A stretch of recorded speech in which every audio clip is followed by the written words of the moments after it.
Alright. I think everybody should have a first aid kit when they're out camping.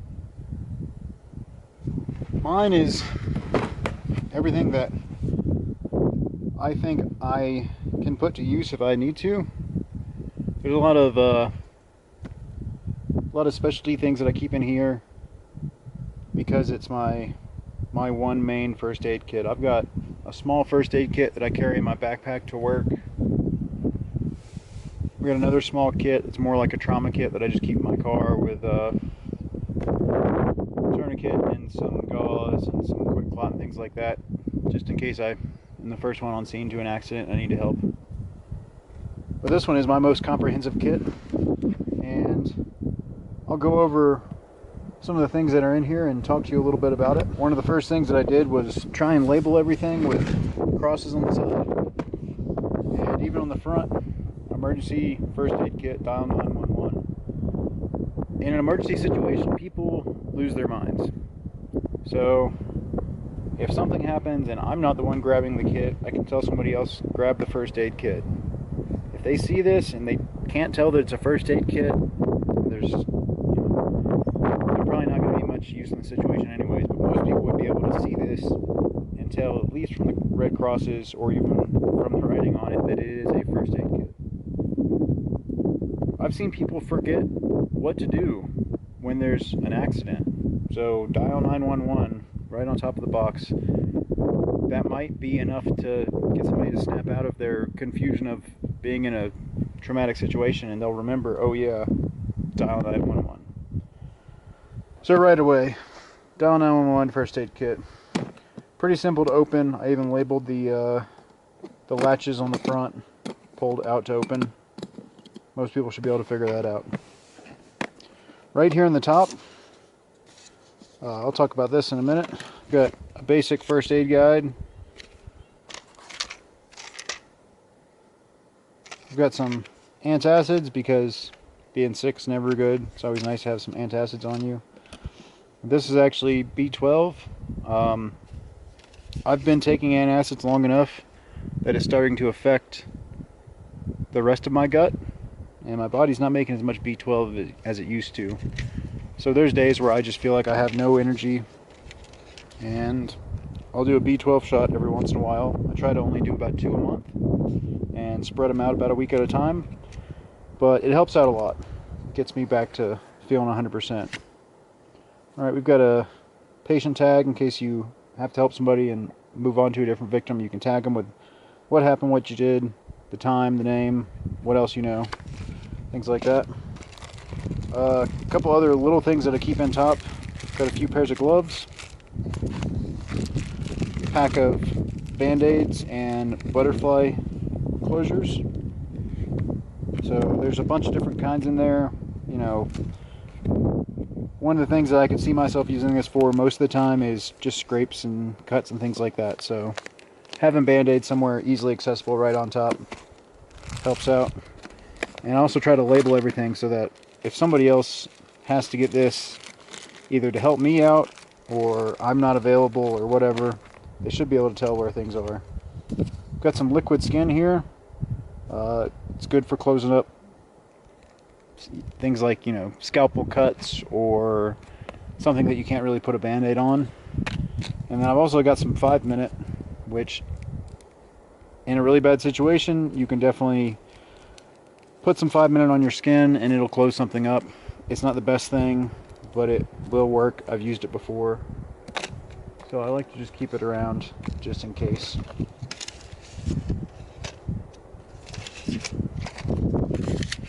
So that's that compartment.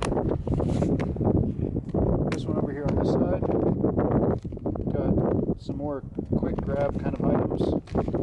Body fluid barrier kits. These are from an American Red Cross first aid kit that was expired, but there's nothing in these that expires. So these are all still good. Inside these is 2 pair of non-latex gloves, 1 face mask with shield, 1 mouth-to-mouth barrier, 2 antiseptic towelettes, and 1 biohazard disposal bag.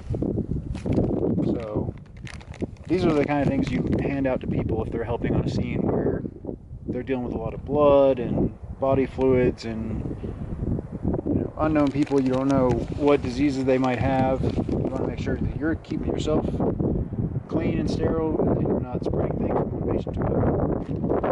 So 2 body fluid barrier kits right there on top. So that'll be one of the first things that I grab if I need it. Alright, inside, we've got some trauma shears and some hemostats right on top. So I know where they are. I don't have to dig for them. They're right there when I need them. Some other things that I've got right here in this top tray. I've got a regular size CPR mask. See, I've got instructions in there in case you don't know. You can give someone CPR without one, but there are certain places, like the company that I work for, you're required to use a mask if you're going to give somebody CPR because of the legal problems of spreading body fluids from one person to another. They're not going to require you to give CPR unless you have a mask. So that's why I actually have one mask. Alright, we'll just go through all this stuff rather quickly. This is all quick clot. It's the stuff that you pour out on a wound, makes it scab up, heal up, well, makes it scab up and stop bleeding rather quick. Got a bunch of syringes and needles just in case you need to administer something to someone. I've got a lighter, razor blade. This is actually a regular sewing kit, but I don't have my other suture kit. This is a backup, so that stays right in there. I've got a couple different markers and pens in case you need to write something or label something. If you tourniquet someone, you have to label when you tourniquet and the time so that another first responder that shows up will be able to tell, hey, he had a tourniquet put on at 11 a.m. and they'll know what time it was. Got a razor blade for nothing sterile, but more just for cutting away clothing, cutting away rope or wire or something. You know, if someone's tangled up or wrapped up in something, nice sharp blade, definitely help out. Moleskin. Moleskin is great for if you have blisters or something like that where you don't want anything else rubbing on it. The moleskin will help out tremendously. This is a SWAT T tourniquet.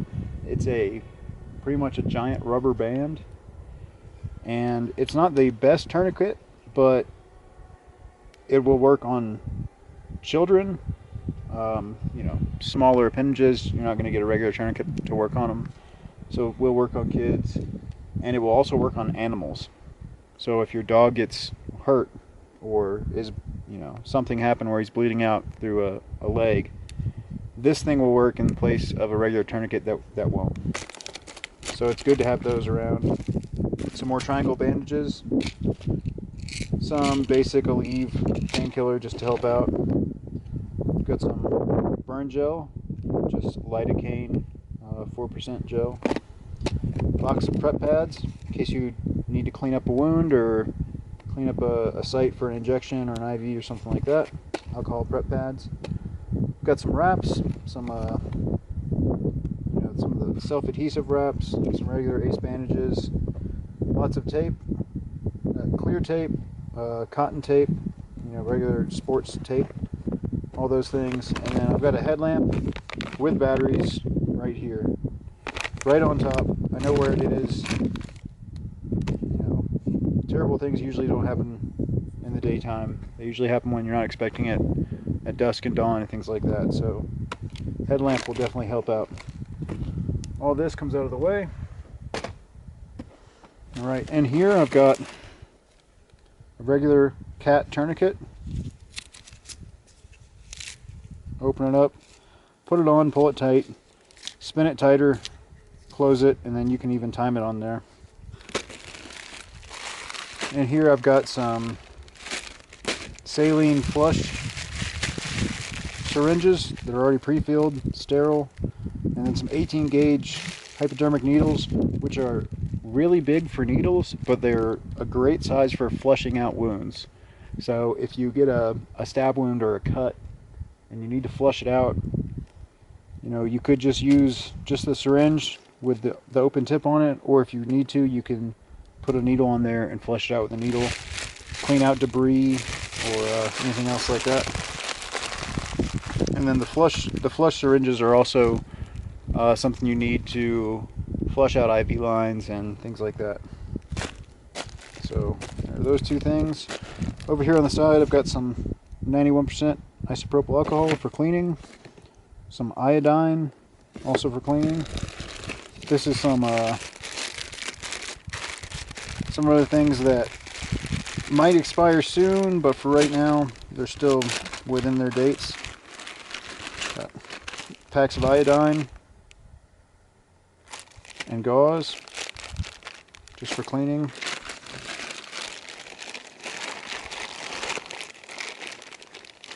Alright, I've got some eye wash, some soap, and some calamine. Those are past their expiration, but I don't think soap and calamine expire really. The eye wash might be, but probably not that bad. And then I've got some aspirin and some more aspirin here just in case.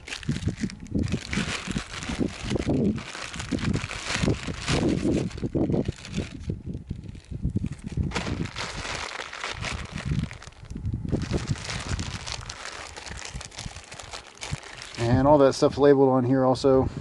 Aspirin, acetaminophen, liquid pack, antiseptic kit. That way if somebody else really needs it, they can grab it. Alright, we'll go through some of the bigger bags. This is a gauze kit.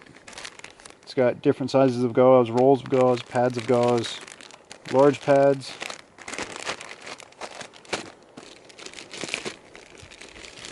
These are cold packs. They're instant compressed cold packs. You just crack them and they get cold. So rolled ankles, you know, things like that. Something where you just need to get something cold on there to comfort the patient. That's what you're going to go for. Right, this is a pack of Tegaderms, different sizes. You know, they're clear seals for covering up small wounds or IVs or things like that. So I've got a bunch of the smaller ones and a couple larger ones in there.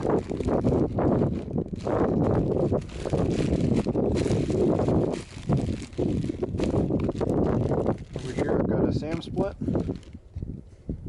which these things are great. You can roll them up around the arm, around the foot, any way you need to try and mobilize a joint, keep it from getting any worse than it already is. And they fold up really small. They don't take up much room. They're really easy to use. You could pretty much just go by the picture if you don't know what you're doing with it, but that'll definitely help out. Also got an emergency blanket just in case, you know, you need to warm somebody up. Things like massive blood loss or falling in a river or something like that. So pretty simple, cheap. Keep that right there too. Alright, the rest of these are individual item kits. So I dated them for expirations 2020, 2020. These are 2021. This is both of these are regular IV kits. So it's sodium chloride, 0.9%, and then everything else you need in there to start an IV and flush it and tape it up when you're done, and a pair of gloves. So this is regular sodium chloride, which is the basic IV fluid that you get for the most part. These other two are the same kit, except they have bags of lactated ringers solution in there, which is a slightly different IV fluid. It's more easily absorbed by the body, and it helps replace blood loss at a better rate than regular IV fluid will. So IV kits are good for dehydration and more minor blood loss and things like that. Lactated ringers is what you need to be giving someone for massive blood loss. You know, some sort of trauma where they've dumped out a bunch of their blood, and it's getting to the point where that's going to be their fatality.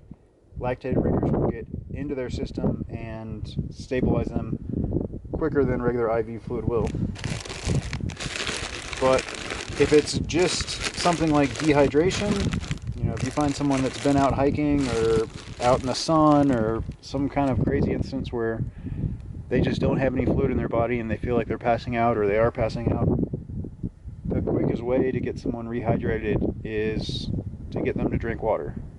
Your body will absorb way more water through your stomach and drinking it the right way through your intestines than you will from IVs. And I know some people will say that that's not right, and that, maybe I don't know what I'm talking about, but the reason that you get an IV in a hospital is that you can't keep your water down, or they can't get you to drink enough water. So they can regulate how much water you're getting at a constant rate, and they can administer medicine and other things like that. But if you just need to rehydrate, you need to be drinking water. A bag of IV, if they put it on a pretty fast drip rate, you can go through a bag in 45 minutes or so. Now that same liter of water, you could drink that in 5 minutes or 10 minutes. If you just sat down and, decided to drink water, you would drink that same quantity of water even faster.